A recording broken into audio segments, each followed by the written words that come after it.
তো অল্প সময় নোটিশে। তারপরে আপনারা জানেন যে পল্লী বিদ্যুৎ সমিতি একটা সেবাদানকারী প্রতিষ্ঠান। হাজার হাজার গ্রাহকদের আমরা সেবা দিচ্ছি। এখানে প্রায় আমরা 2,70,000 গ্রাহকদের সেবা দিচ্ছি। আর এখনকার মৌসুমটা হলো কঠিন। এই যে দেখলেন যে গরম, আবার হয়তো বিকালে সন্ধ্যায় ঝড় বৃষ্টি শুরু হবে।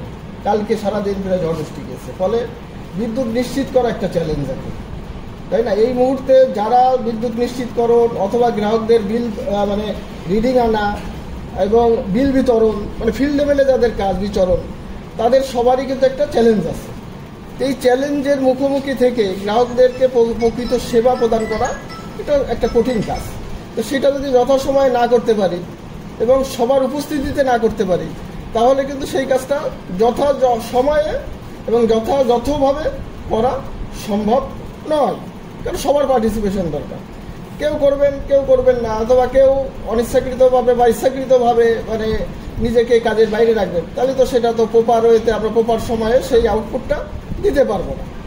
আর এটা আমাদের বিধান অনুযায়ী, মানে আমাদের যে সার্ভিস কোড, সেই বিধান অনুযায়ীও আমরা যদি ইচ্ছাকৃতভাবে হোক আর অনিচ্ছাকৃতভাবে হোক, অননুমোদিতভাবে যদি আমরা স্টেশনের কর্মস্থলের বাইরে থাকি, মানে যার স্থানের বাইরে থাকি, সেটা কিন্তু পারমিট করে না, সেটা কিন্তু কি আইনসঙ্গত নয়।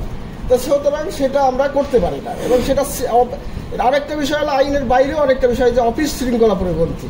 কারণ আমার এক কলিগ সে কাজ করবে, আরেকজন আমি কাজ করব না, আমি একটু রিল্যাক্সে থাকবো বা বাইরে থাকবো বা আমার হদিসবিহীন থাকবো, তা তো হয় না। তো আমাকে সবাইকেই নিয়ম অনুযায়ী নিয়ম মাফিক কাজ করতে হবে, সার্ভিস কোড মেনে বা নিয়ম মেনে শৃঙ্খলা মেনে কাজ করতে হবে। তো এই ব্যাপারে আমাদের হলো যে আজকে মানে আপনারা জানেন যে কালকে আমি গ্রুপে একটা দিয়েছিলাম, যে এই ব্যাপারে আমাদের একটা নির্দেশনা আসছিল কালকে, সবাই মনে পেয়েছেন, গ্রুপে আমরা দিয়েছিলাম। তো এই ব্যাপারে আমি আর করছি না।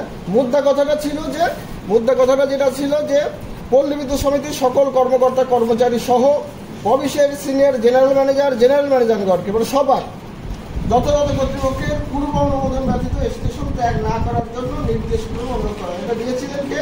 মূলত দিয়েছিলেন নির্বাহী পরিচালক এবং সদস্য মেম্বার সমিতি ব্যবস্থা।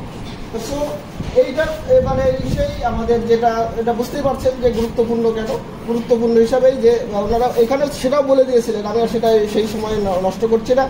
তো এই ব্যাপারে আমাদের যে বিষয়টা হলো যে সব অফিসকেই, সমস্ত অফিস প্রধান এবং বিভাগীয় প্রধান, তাদের অধীনস্থ যে সকল আমাদের কর্মকর্তা ও কর্মচারী আছেন, মানে তাদের অধীনস্থ, তারা সবাই এটা নিশ্চিত করতে হবে।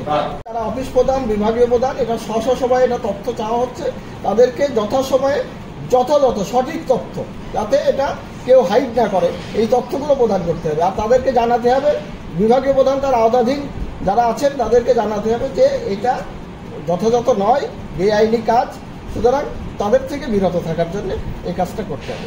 আমরা আশা করি সামনের মাস জুন মাস, সামনের মাসে আমাদের এপিএ অর্জনের শেষ মাস, এই 24-25 অর্থ বছরে আমরা সবাই নিয়মতান্ত্রিকভাবে কাজ করে আমাদের এপিএ অর্জনে ভূমিকা রাখবো, এই আশাবাদ ব্যক্ত করি। সবাইকে